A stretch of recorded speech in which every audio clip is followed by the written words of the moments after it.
morning, good afternoon, good evening.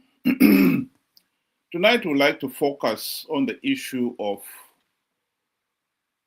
Chamisa coming back and promising that there will be change.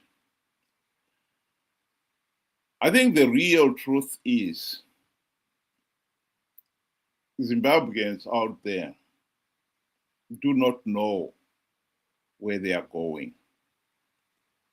As much as they want to live in a Zimbabwe that is prosperous, flowing with milk and honey, the promised land. It is one thing to want to go to the promised land. It is another to know where that promised land is and then how to get there. If you don't know where you're going, you're not likely to get there. Zimbabwe is now looking at 46 years after independence. The country is a failed state. It's become the textbook case of failed state to the whole world. And we seem to be blundering from pillar to post. This is really, truly tragic. Ben, welcome to the program. Good day to everybody. Thank you for joining us. You know, when a people get to a desperate state, it becomes evident to both the good, bad, and the ugly. And most of the time, the bad and the ugly, they manipulate and take advantage of a situation. And they do as they please. Because, like you said, the people are now, blundering from pillar to post. There is a lot of confusion in the air. They are grabbing straws for dear life. And I think this is the best picture to which I can speak about Zimbabwe. We are in that very state that whoever stands up and tells us or promises us what we need to hear, we flock. And we forget their history, their background. What have they done for us in the past? What have they done to us in the past? And I think this is where we are at, and this is the biggest problem that we face. Yes, we know ZANU-PF has been the primary cause of all our hardships, but because of our desperation and because of us not being certain on anything right now which is political, be it knowledgeable or unknowledgeable, we are creating, or we are stirring the mud even worse. You're in quicksand. It's better to stand still sometimes. It'll buy you time to figure out your next move. Rather than fighting, you will only sink even faster. And I think this is where we are, and we have to try and get our heads, our brains back into our heads and think.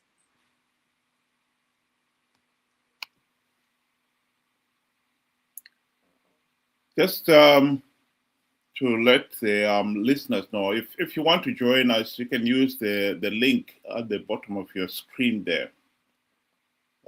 Just go to Yard Stream and join the group. And we'd like to hear your views as well. This discussion, we wanted to base it on Change Radio's recent posting on their news, which is the main picture there. I'll just play the first part of it.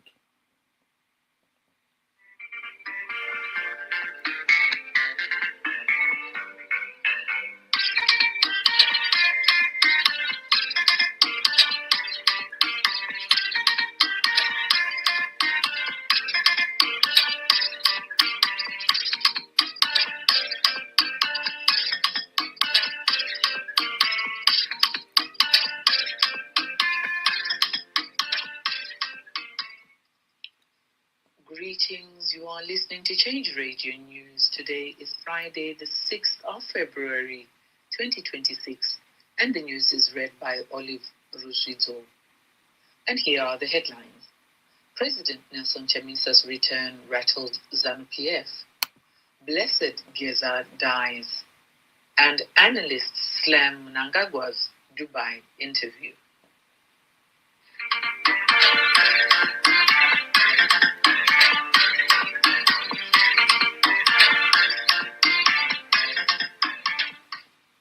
And now for the news in detail. President Nelson Chamisa's return has sent tremors through Zimbabwe's political landscape, unsettling the ruling ZANU-PF party. The party has responded with court applications and intensified criticism in state-aligned media. Analysts say ZANU-PF's sharp reaction points to unease over President Chamisa's popularity.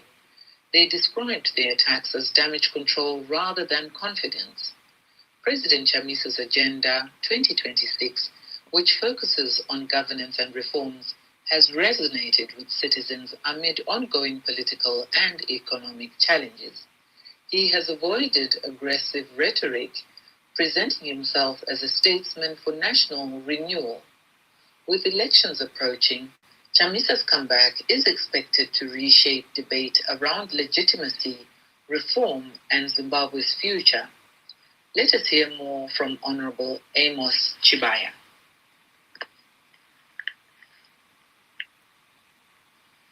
We have governance crisis in Zimbabwe, born out of 2018-2023 disputed elections. Observer missions reports from Tata Center, EU, AU, Commonwealth, including SADC itself, clearly states that the elections were not free, fair, and credible. This is why ZANU-PF is in a panic mode. Following President Nelson Chamisa's announced return to the political dance floor. This is why ZANU-PF and all its puppets have all of a sudden been activated. ZANU-PF and Mnangagwa know that they are not loved by the people anymore. I'll stop it there. To the guests who want to join us there, can you please connect your mic and camera? We can't add you until those are connected. Thank you. This announcement is restating the very things that has been on the political agenda all along. We have had reports on elections being flawed from SADC, from the EU, the Americans, and many other people. In 2013, just before the elections, SADC told MDC guys that you should not go into those elections without reforms. And MDC guys did not listen. They had the opportunity to implement the reforms during the GNU. They failed to implement even one.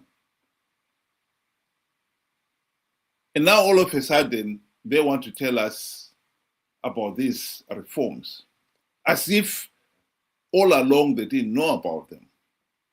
I mean, this is the problem. We never seem to learn. We are repeating the same mistakes here. What is so different now? All of a sudden now they are paying attention to what SADC and the EU have said regarding reforms. Why didn't they pay attention all along? I think this is what is so disappointing about this. We are just going round and round in circles. They haven't announced anything new here. I don't know what you think, Ben. This is always a classic case of, we've heard this before. They are going to win big. I mean, within the statement, they said with the elections fast approaching, which means we are already in election mode. All other things they acknowledge, but elections is what is important right now. This is all, we've played this line, we've played this tune so many times. Why a lot of people out there do not seem to understand is just mind-boggling. We have heard the report. Everybody listened to the report. Where we should be right now, I think, in all fairness, we should be talking about the recommendations. Because continuously reading the report is not going to, it's like looking at wrong answers. What we did wrong. But on the next page is how we can fix it, which are the corrections. And I think the corrections failed. We need to be fixing our failures, rectifying the shortcomings, and then be talking about any election or any form of competition. Because right now the competition is so unfair, it is so unhealthy, it is not even constitutional. This is where we are at. So if Change Radio is talking about the fast approaching elections, to me straight away is they have an eye on it.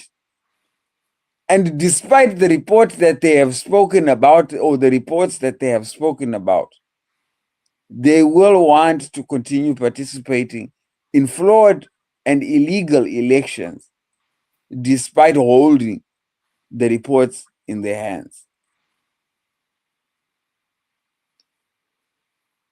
The important point there is actually that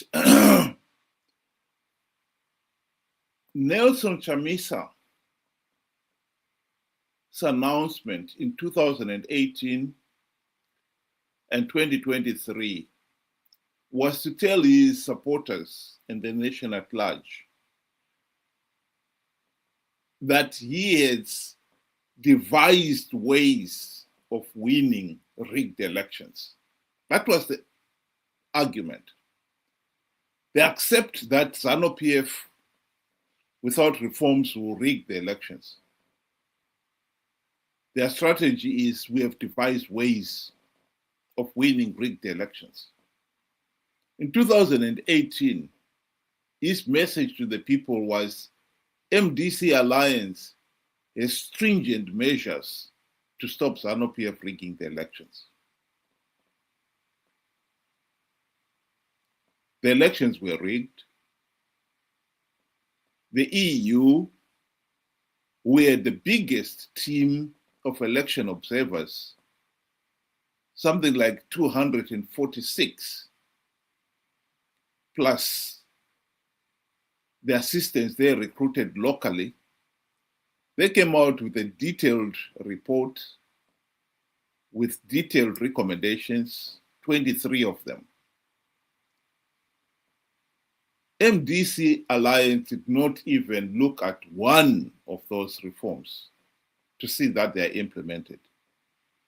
They went into the 2023 elections.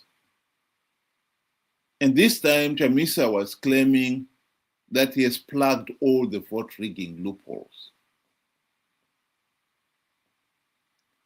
What is annoying here is that the same people are now telling us about the reports and the recommendations of the election observers. And we can be certain of one thing: they'll be participating in 2028 elections without even one reform implemented. They'll come up with another lie that they've devised ways of winning rigged elections. This is what makes this whole thing such a tedious process.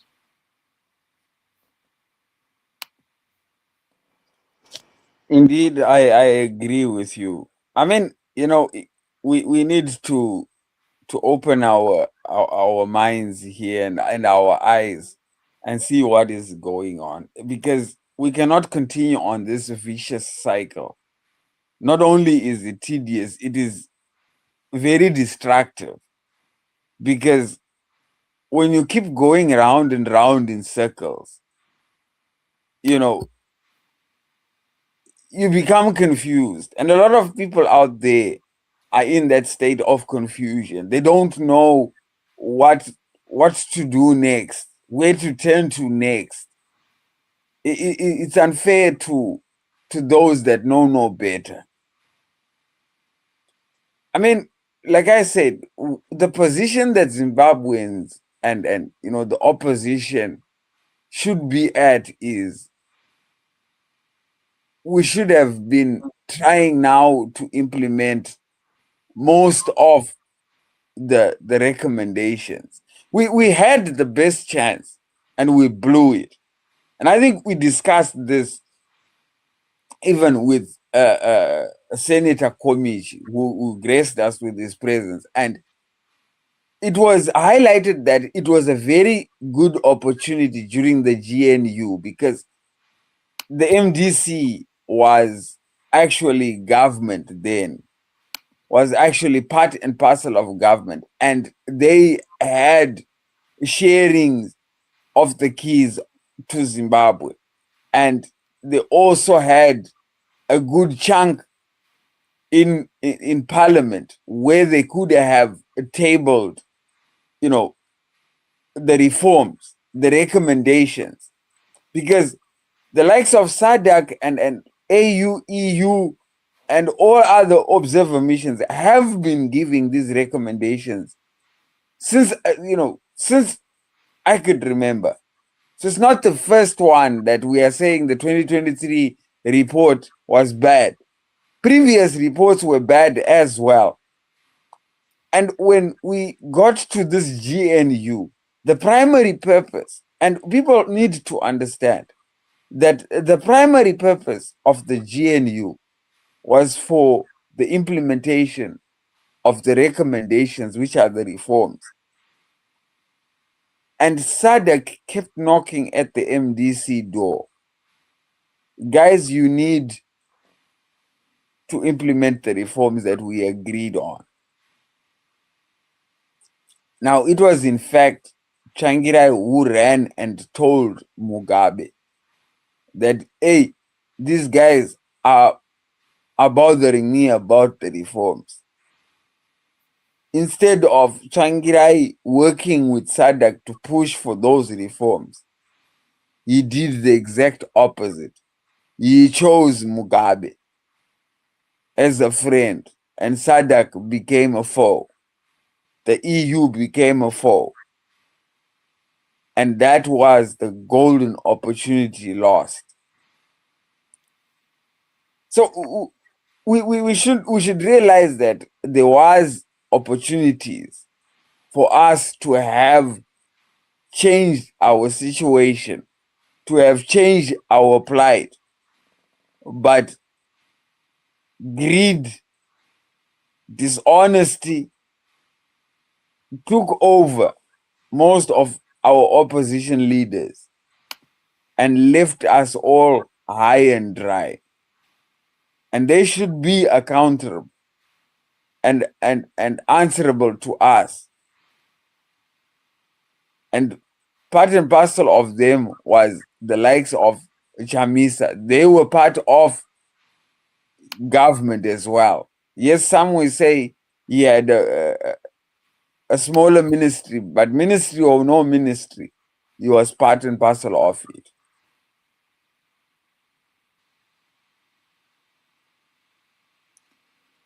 Well, I'd like to play that Change Radio, continue on that Change Radio report.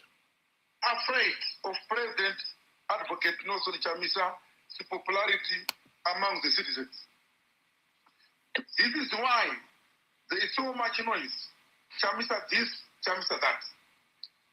They just can't stand a genuine and credible alternative as led by the citizens' President Advocate Nelson Chamisa.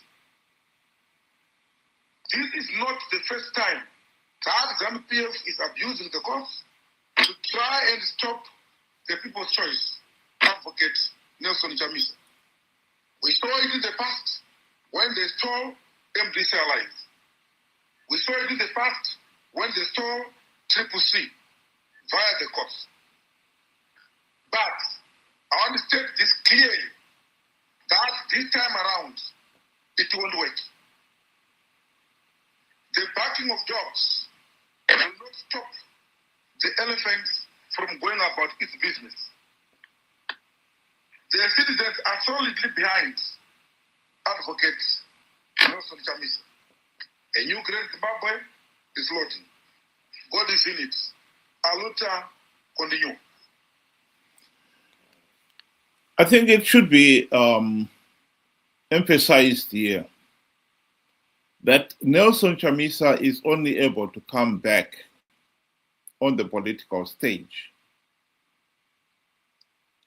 because 2 million or so of his supporters have no idea what happened in 2023. In a healthy and functioning democratic nation, leaders are held to account. At the beginning of Shubaya's broadcast there, he did acknowledge the problem of participating in flawed elections. And like we said here, it was MDC, CCC leaders who conned the people to participate in flawed elections. As I said, Chamisa told the people that he had plugged all the vote rigging loopholes. They don't have to worry about ZANU-PF rigging the elections. And like it or not, millions believed it. That is a historic fact. And now he's saying he's coming back. In a healthy and functioning democratic nation, the people will be saying, wait a minute, what happened last time? You told us that you had plugged the vote rigging loopholes, and we participated because we believed that. Now it turned out that was not true.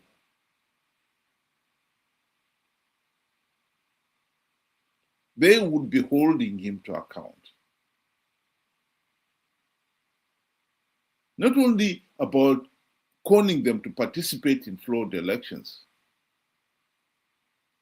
but the way he abandoned his CCC party. He is the one who argued that he had this strategic ambiguity to make sure that CCC does not get infiltrated. And yet, soon after the elections, they emerged Tsavango. And he started recalling some of the elected CCC members. And it was because there was no structure, no constitution, no elected officials that allowed Savango to emerge. In other words, Chamisa's strategic ambiguity policy backfired. And he resigned, claiming that the party was infiltrated. The very thing that he said would not happen. Just as much as he said he had plugged all the vote rigging loopholes to stop ZANU-PF rigging the elections. And yet that is exactly what happened. We cannot keep on repeating the same mistakes. What is it? What went wrong? People should hold him to account so that they are not conned again. But for him to just waltz back as if nothing has happened and we carry on from where we left off is part and parcel of what we are saying here. That as a nation, we don't know where we are going, much less how to get there. We want a democracy, a healthy and functioning democracy. We have to understand that in a healthy and functioning democracy, leaders are accountable. And that we, the citizens, must also have a clear idea of what is it we want. Ben. I totally agree with you there. I mean, Zimbabwe cannot be Chamisa's dance floor where you can waltz out and waltz back right in, no questions asked, welcome back, we missed you, and that's about it. And we've always said, one of the fundamental requirements of a democracy or of being a democratic nation is that the citizens of the country should be able to hold those who aspire and are in, holding public office accountable. They are answerable to the people. Here we have a situation where Chamisa convinced, manipulated the nation into participating not only once, but 2 times in an election that he had said that he had all vote rigging mechanisms closed. He had everything shut down. He had ZANU-PF pinned. And guess what? On each occasion, he failed. And he blamed something else. Now here he comes. And since he left, we kept on telling the people that this guy has not left. He is simply waiting for the situation to die down, where people have got something other than holding him accountable. That's when he will waltz right back in. It's like a voucher. You will circle and circle until the opportune time, and then will come and take their picking. This is exactly what he did. Chamisa knew that he had promised. In fact, he had invoked God and said, God has blessed this. Which was a lie. Unless we are saying God now fails. And that's a very, very different topic. Chamisa is no different from ZANU-PF. he has become the second thorn in our flesh. He keeps on participating in rigged elections, knowing fully well that ZANU-PF will rig them and get away with it. He knows this. And each and every time he makes an excuse, he blames somebody else. Yet he himself would have lied about it. Take, for example, he said that he had plugged all vote rigging loopholes. Well, guess what? He did not even deploy voting agents, polling agents. He did not deploy them. Monies went missing. And more evidence is coming up that him and his wife actually received farms from ZANU-PF, and many other top officials within the opposition received farms from ZANU-PF. And we have seen him at the farm. And he has not come out and refused it. After election. Yeah, you can go ahead and play it, Wilbert, if you find it. Yeah, okay, all right. I was just queuing it up for you. Okay, I'll play it then.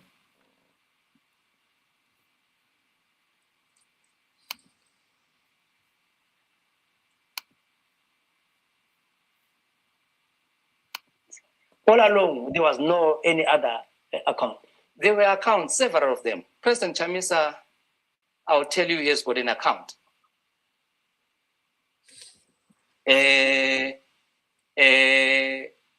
Somewhere. All right? Party has got an account. Coulthard, when we formed the CCC in January, he drove from Bulawayo to Harare to open an account as the treasurer. And the criminals around President, because they've already captured him, they told him that we've opened the account. And then he said, wow, how? No, we've opened the account. We have used the technical staff to open the account. So there's an account, which is pseudo, where Coulthard is not a signatory, yet he was the treasurer. He drove back. So there are multiple accounts. So now, as the STU open account, they're not the treasurer. Yes, I am the Secretary General. So where is the role of the treasurer? Who's the treasurer? Well, we appointed the acting treasurer. Who is the acting treasurer? No, you will see when these things come, when these things unfold. There is somebody who acted on that basis in order for us to facilitate that opening of the account. But your question was on accountability. Yes. Yes, the party fears accountability. Let me tell you, we know one thing for certain, that we received the money from the European Union that was intended to pay the polling agents. So ZANU-PF received the same amount. Is this a myth or is it It's not a myth. It's not a myth. We received that money. Our polling agents today are not paid. How much money are we talking about here? We're talking about 2.something million. And in next week, early next year, I'll be writing to the president. I need accountability. Those people who were in charge of that money, because that money was dispersed outside my authority. We need accountability. Our polling agents are not paid as we speak.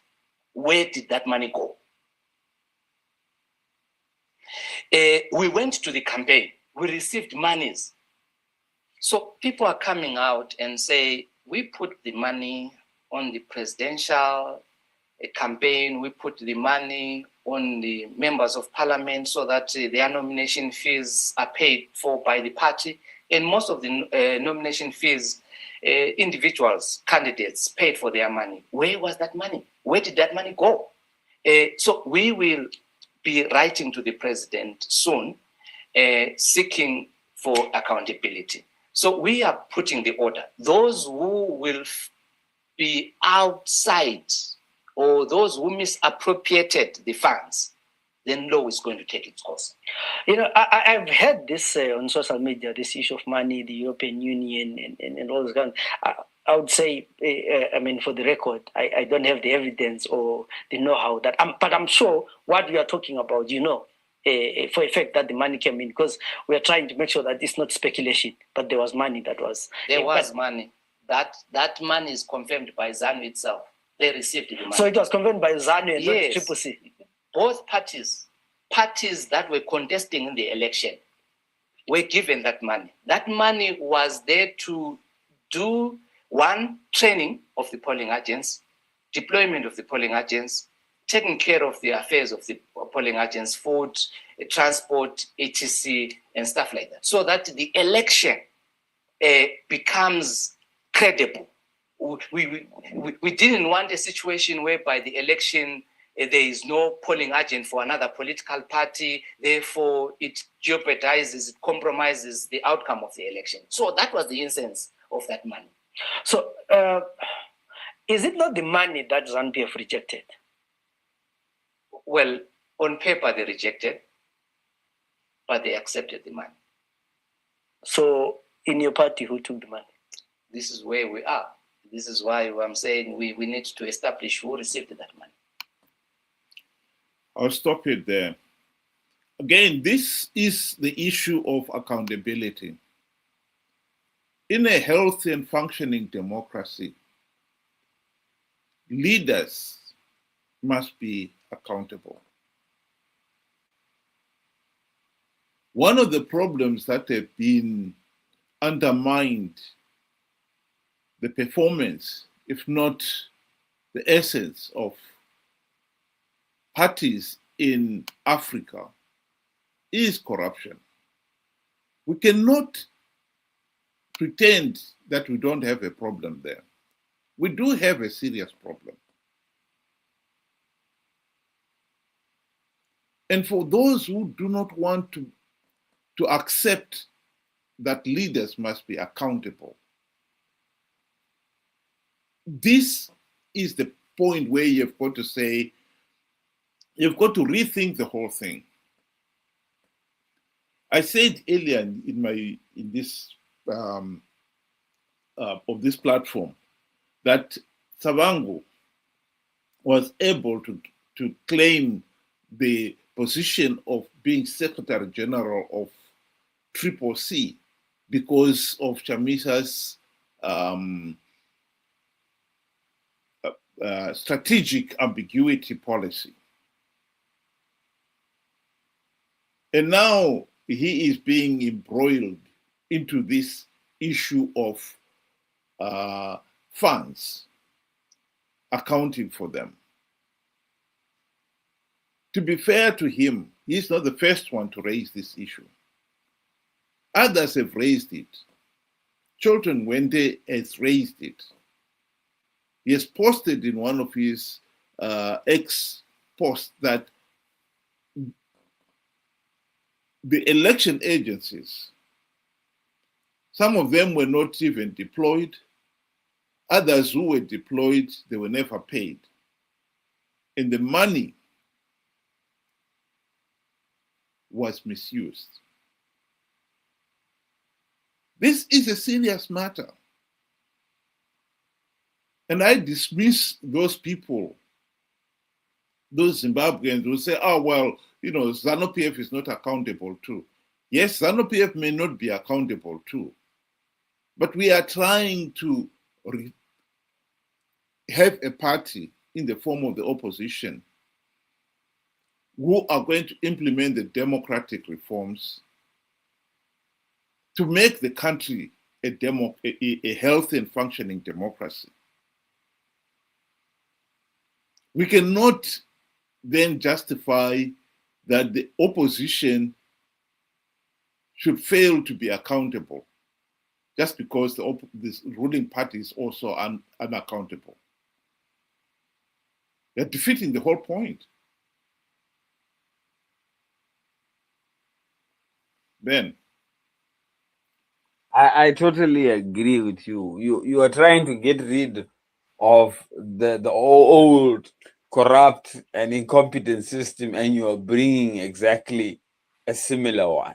It really doesn't make any sense. And you know, for those that always keep defending such truths, you know, of course it may be said by, you know, a questionable guy in Chavango, but if you had your ears to the ground towards the 2023 elections, you will know that this money was there and this money was given. It was there. It is not a myth. This money was there. And ZANU-PF actually held on to it for some time until then giving it away. And everybody within that circle or Chamisa's circle blew it away. It was not used for what it was intended to do.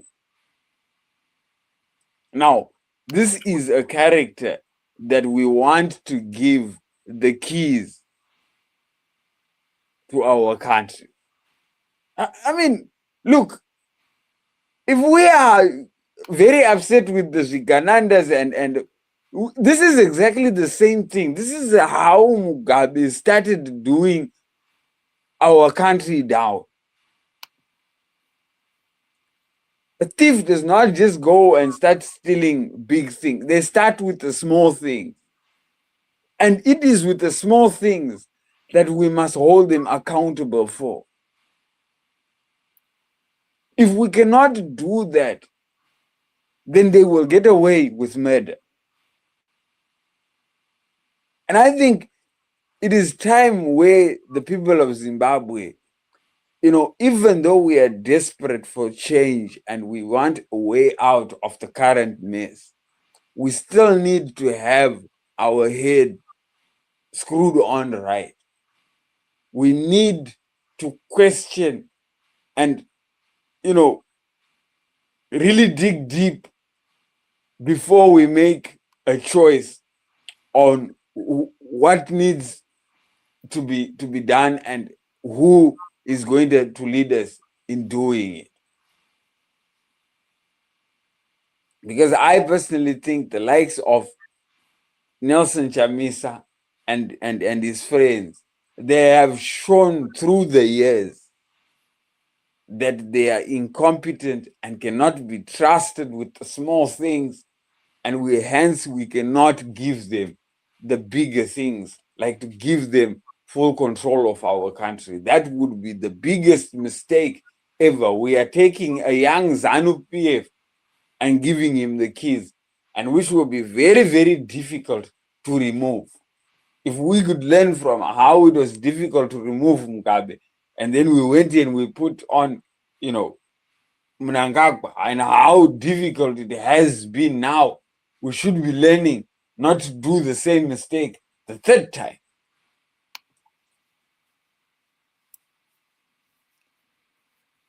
I've got a different take on that one to you, Ben. I think in this particular case, anyone who thinks that Nelson Chamisa and company are committed to rule Zimbabwe are making a big mistake. These individuals, MDC guys, when they failed to implement even one token reform during the GNU, they gave up.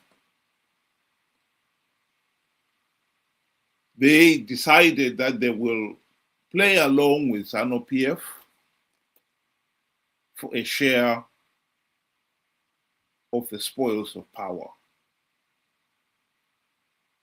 This is what made the GNU fail. Mugabe was smart enough to realize that if he bribed Morgan Tsvangirai and company with the trappings of high office, the E-Class Mercedes-Benz for all the deputy ministers, the ministers, the 2 deputy prime ministers, and Prime Minister Morgan Tsvangirai himself. And then the generous salaries for all the elected officials, MPs, senators, and of course, the cabinet, as named before. Generous salaries and allowances. And then for Morgan Tsvangirai, the US $4 million mansion in Highlands. And we have since found out that the top brass in MDC were also given farms. Here is a video clip of somebody revealing that very point.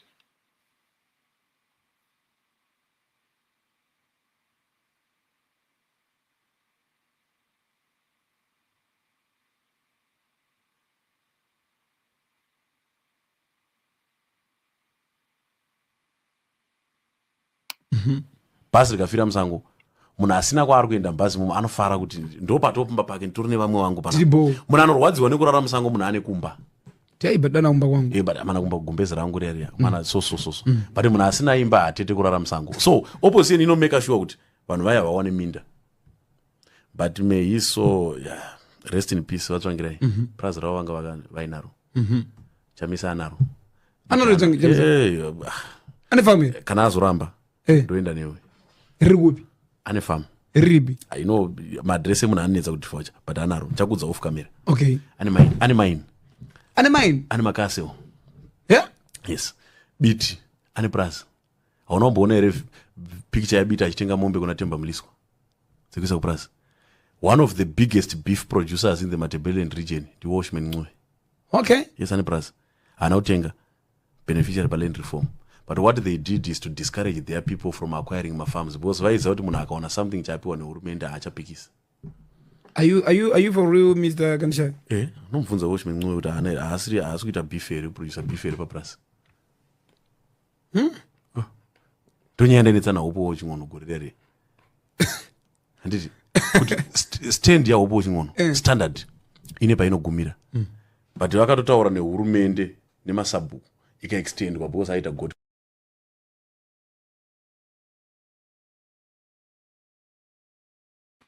In other words, as much as Zimbabweans may want to pretend otherwise, these MDC CCC opposition leaders, they are ZANU-PF Team B in all but name, playing for Team A to win and for Team A to have legitimacy. And for anyone to therefore welcome ZANU-PF Team B with a view that they are the genuine opposition and they will take us to the promised land, it beggars belief.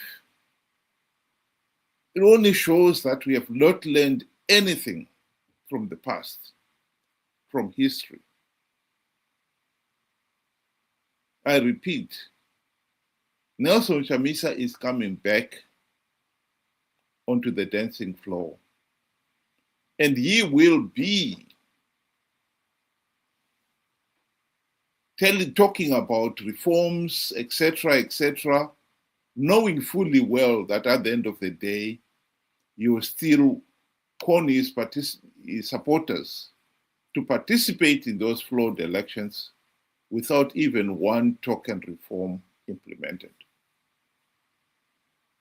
Just as he did in 2018 and 2023. Nothing has changed here. And for those who want to see Nelson coming back as proof that he has changed, you are being very naive. And that is the honest truth.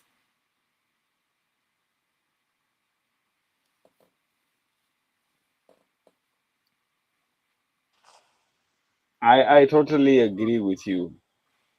We can't continue burying our heads in the sand and pretend everything will be okay.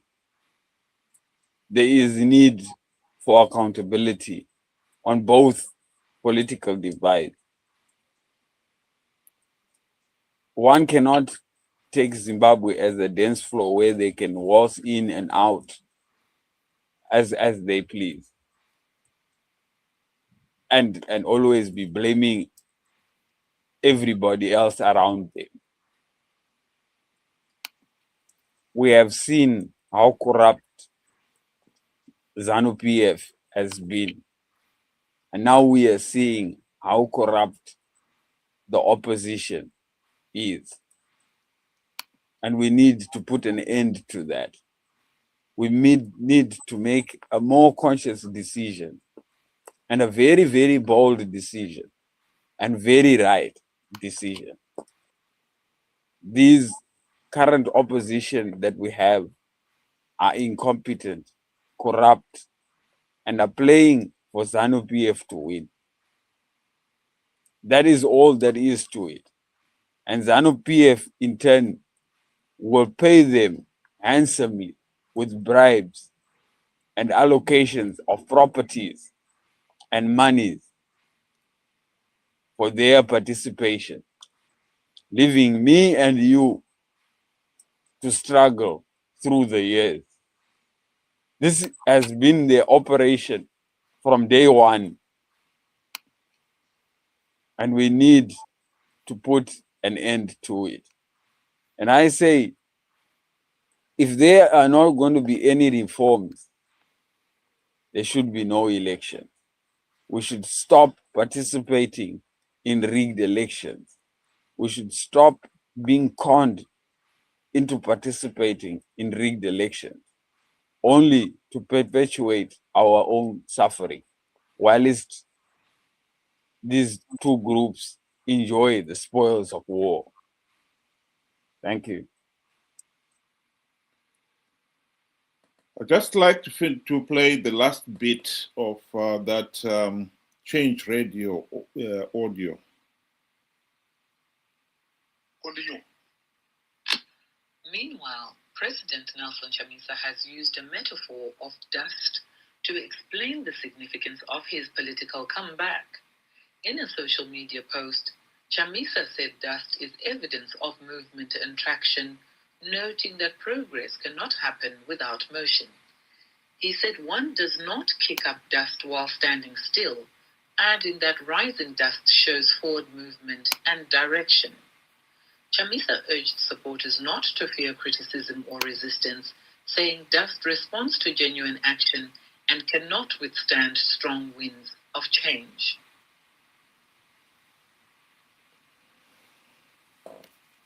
That is, again, another typical Nelson Chamisa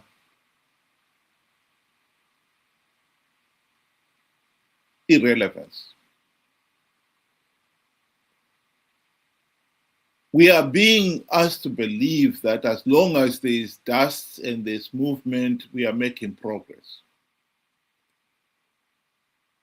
People have got to ask themselves, MDC, CCC, have been on the Zimbabwe political stage for the last 26 years and counting. They failed to implement even one token reform. And not only that, they are the ones who have been lying to people, conning them to participate in flawed elections, promising that, no, this time we have devised ways of stopping ZANU-PF rigging the elections. And then at the end of the day, find that ZANU-PF just blatantly rigged the elections again.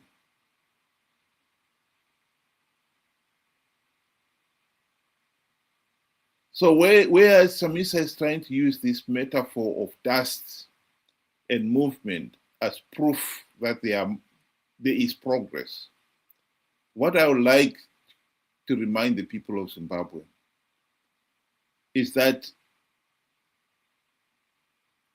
this is an opposition party that clearly does not know where it's going. To be quite honest, MDC will never implement any meaningful democratic reforms because they wasted the opportunity to do so during the GNU. And ever since, they've been participating in flawed elections for a share of the spoils of power.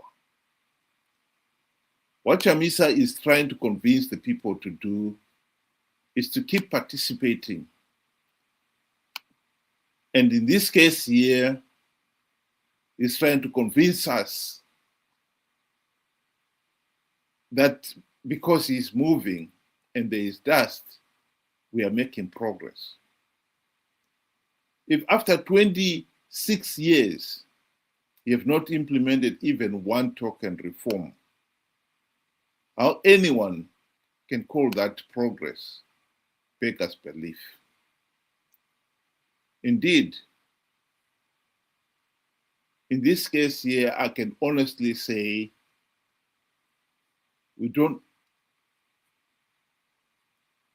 Chamisa does not only know where he's going, he's actually going in the opposite direction because the country is sinking deeper and deeper into the abyss.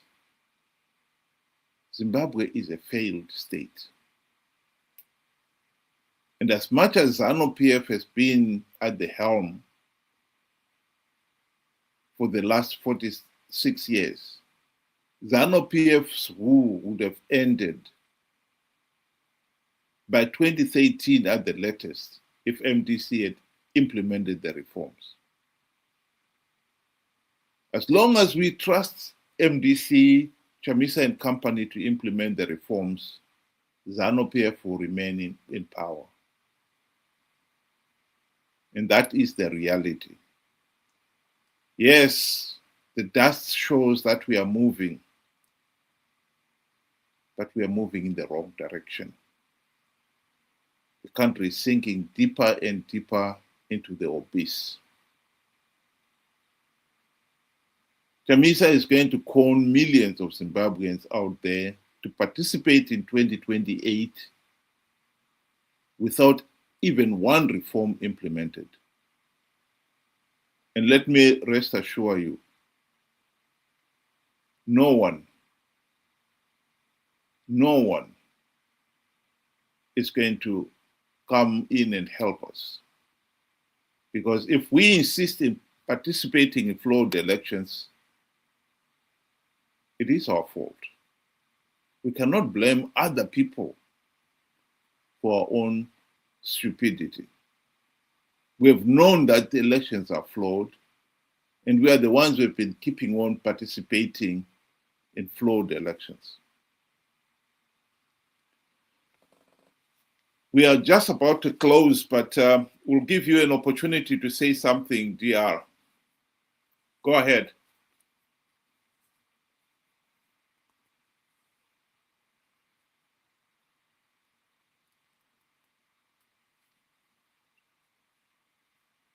Hello, DR. Can you hear me?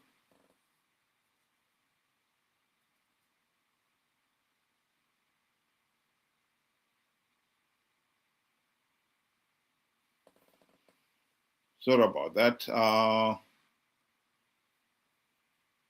Like I said, thank you very much, those of you who are able to join us today. We'd like to continue the discussion tomorrow, same time, 6 o'clock UK time, 8 o'clock Zimbabwean time. It's on the same link. And DR, if you can hear us, I hope tomorrow you'll be able to join us earlier so that we can have a discussion.